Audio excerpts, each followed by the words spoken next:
The fall of the Roman Empire is one of history's most monumental and debated events. At its height, Rome was the most powerful civilization the world had ever seen, controlling vast territories that stretched from the British Isles to the deserts of North Africa, from the Atlantic coast to the borders of Persia. For over 1,000 years, the empire dominated the Mediterranean world, bringing unprecedented levels of infrastructure, governance, and culture. But how could such a colossal empire, so advanced and influential, collapse? What were the factors that led to its eventual downfall? Contrary to popular belief, Rome's collapse wasn't sudden. It was a slow, complex process that unfolded over centuries, shaped by a combination of internal struggles, external invasions, and evolving cultural shifts. Let's delve deeper into the causes behind the fall of one of the greatest empires in human history. By the 3rd century AD, the Roman Empire was already showing signs of internal decay. The once robust political system that had guided the Republic and early empire had deteriorated into corruption and inefficiency. Rome's emperors, many of whom ruled for only short periods, were often more concerned with consolidating personal power than the welfare of the state. Civil wars between competing generals drained the empire's resources and eroded the loyalty of the legions. Between 235 and 284 AD, Rome saw a period known as the crisis of the 3rd century, during which 20 emperors came and went, often through violent overthrows or assassinations. Economically, the empire was also weakening. Heavy taxation weighed heavily on the Roman population, especially as the central administration became more bureaucratic and costly to maintain.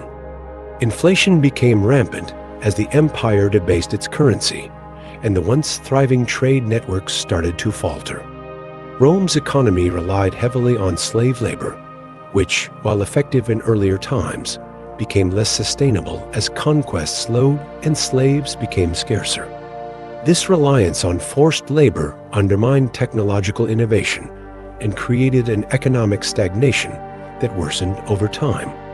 The military, once the backbone of Roman power, had begun to deteriorate. The famed legions, which had been the pride of Rome, were stretched thin across a sprawling empire that now covered 3 continents. Maintaining security on the frontiers became increasingly difficult, especially as resources dwindled and leadership faltered. Frequent invasions and raids by barbarian tribes, such as the Visigoths, Ostrogoths, Vandals, and Huns, constantly tested Rome's defenses. One of the most telling signs of the empire's military decline was its increasing reliance on mercenaries. Instead of fielding its own disciplined Roman soldiers, the empire began hiring mercenaries, foreign troops who often lacked loyalty to the empire. While they filled the ranks of the army, their commitment to Rome was tenuous at best, and their true allegiance was often to the highest bidder. This weakened the effectiveness and unity of the Roman military, leaving the empire vulnerable to attacks from both within and without. Rome's external enemies grew stronger as the empire weakened. Throughout the 4th and 5th centuries, waves of barbarian invasions further destabilized the empire.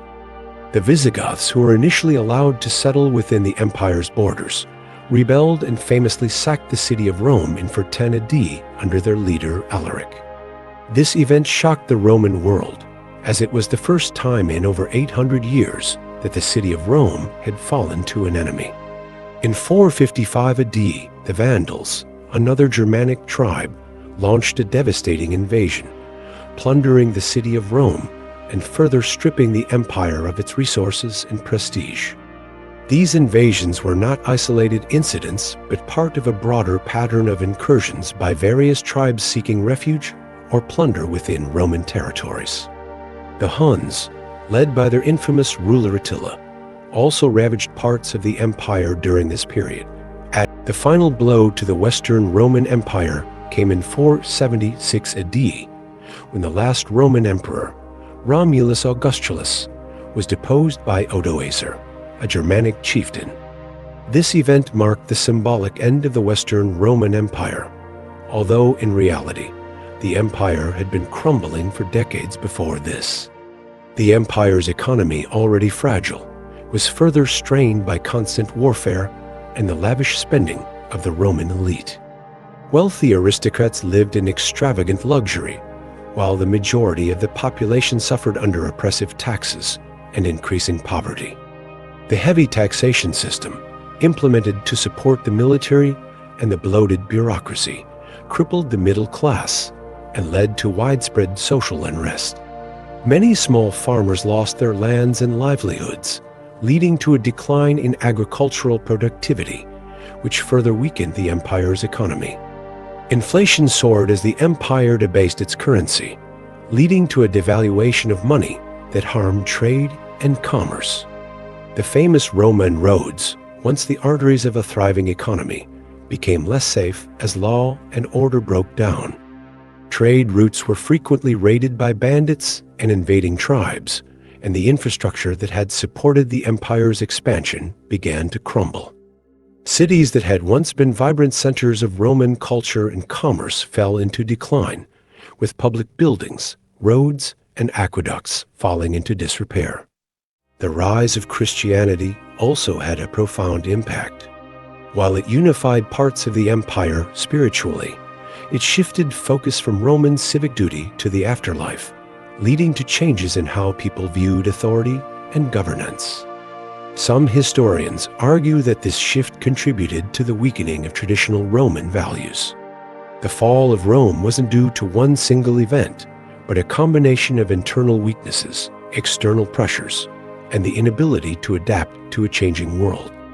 Political corruption, economic decline, and civil wars weakened the empire from within, while relentless invasions by barbarian tribes further destabilized its borders. In 476 AD, the Western Roman Empire officially fell when Romulus Augustulus, the last emperor, was overthrown by the Germanic leader Odoacer. However, the Eastern Roman Empire, known as the Byzantine Empire, continued to thrive for another 1,000 years, preserving Roman traditions and shaping European history. The legacy of Rome, despite its fall, continued to influence the world for centuries. Its contributions to law, governance, culture, and architecture left an indelible mark on future civilizations. Roman legal principles, such as the concept of justice, and its engineering feats became the foundation for modern governments and societies. From the Renaissance to contemporary legal systems, Rome's enduring influence shaped the development of the Western world long after the empire's collapse. Subscribe for more fascinating stories from history's greatest empires, and don't forget to like and comment.